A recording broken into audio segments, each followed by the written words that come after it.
Come on, let's be positive. Just stop right there. No negativity. Let's be positive. LBP, let's be positive. Oh, let's be positive, Matt. And I'm starting with our Doggies dicking the Melbourne Storm. I'm going top 4. I'm not even going top 8 now. I'm being positive. I'm saying top 4 on that performance. Mate, the Doggies flying high after the opening performance in the pre-season competition. And Martin, I've got to say, looking very expansive with the Dogs. Good up front, very expansive, look to the wings, scored out wide. We are looking top 8 just like we were at this stage last year. See, the only difference is that this year is the year. Oh, yeah, last year it was a glimmer, but it wasn't to be. This year, I believe, it's to be.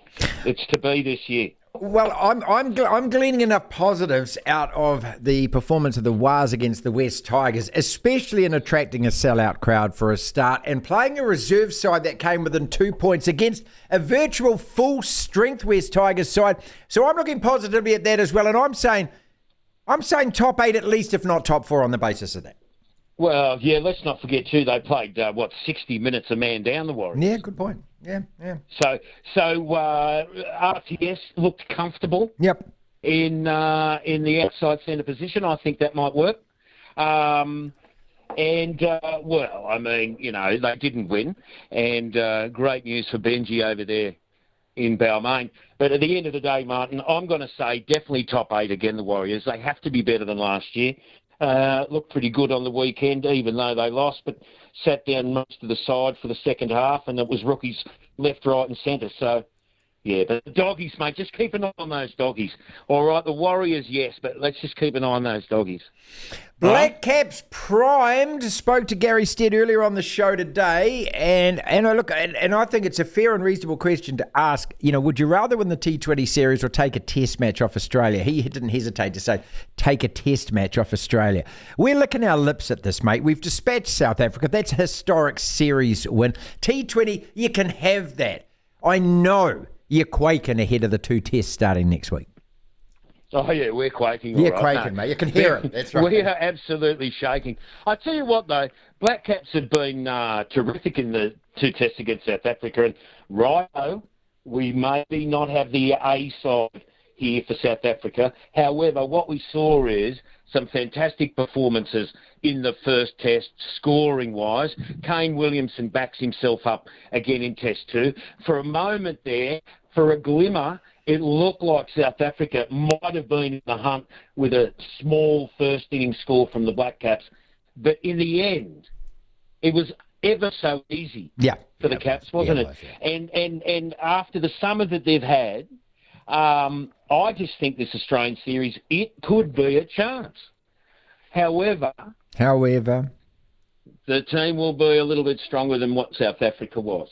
But New Zealand are in a good spot. They're playing good cricket. Patronising sod? Are you absolutely patronising sod, mate? I know what you're thinking. I know what you're thinking. I can feel it in your voice, mate. I know what you're thinking. We're going to play you guys in a Test match, and we're going to shite the bed like we do every time. I think it's a sellout to the first 4 days. test. Yeah, first 4 days. Yeah. Well, it's pretty unreal, isn't it? I mean, whoever bought tickets for day 4 might miss out the way Test cricket's been going these days. 3 days or 4 days of a sellout Test cricket match in New Zealand is absolutely fantastic. That says everything about where Black Caps fans think that team is and how much they want them, our Caps, to beat the Aussies. And to be honest, when was the last time you had 4 sold-out days of Test cricket? Yeah, I think the England Test last year at the Basin was pretty close. I think that sold it. But no, I don't think 4 days. I don't think. Actually, speaking of that England side, mate, I mean, baseball looks great until produce a performance like that against India, where you get bowled for 100, chasing 500 or something, and you were 224 for 2, chasing 400 odd in the first innings, and you just start thrashing and playing across the line and playing dickhead shots in there, and it does look at that. It's either one or the other, isn't it? It either wins and you feel fantastic, or you look like the worst Test cricket side that England's ever picked. hammered is the word I would use. 434-run loss and 122 in the second innings. If you listen to Ben Stokes, though, we've got to have a look at the DRS. Oh. Because Zach Crawley's dismissal, he believes should have been out. Forget about 434 runs behind at the end of the test. Yeah. Ben, we've got to look at this DRS. Yeah, Martin, it is spectacular cricket, but once one starts to fall or people don't have the confidence, that game doesn't work. And what else that game doesn't do is doesn't allow teams to guts it out once it starts to go wrong because they're so used to just swinging the bat. So if you don't get it right, you are a fool. Let's be positive about the Breakers, and I'm struggling here, mate, because after Friday night, punched the ticket to the finals, and I was doing all the calculations. I said, hang on a second, going to finish fourth here, away to Adelaide. Well, that's a gimme. I mean, they're second at the bottom of the table. They're going to win that one. That's fourth. That's 2 bites at the cherry. Then to turn around, but I suppose it's reflective of the whole season, isn't it? Just when you think the Breakers are back on track, okay. And now away Sydney in a must-win one-off match next week. I kind of feel there's a bit of a sour taste to it at the end there. It wasn't that long ago I said they were absolutely no chance of making the playoffs. Yeah, you did. And, well, that's, I thought they were no-go. And then putting themselves in a position to be there, disappointing again over the weekend and comes down to a coin toss. I think the season has probably turned out better than I expected, to be honest, but reflective of the whole year. Haven't been consistent, haven't really had the same, I suppose, switched onness between the squad consistently over the year. And they'll be lucky to beat Sydney. Yeah, a lot of injuries as well haven't helped, mate. And now you got McDowell White out again. So yeah, I mean, but that's sport, it's sport, isn't it? That's it. Yeah. Well, that's the way it goes, isn't it? And that's why to start a season's important. They were halfway through the season, looked nowhere, came back, but it's just been too much of a struggle. So no real surprises there. The real surprise to me is that they were in a position to be in the top 4.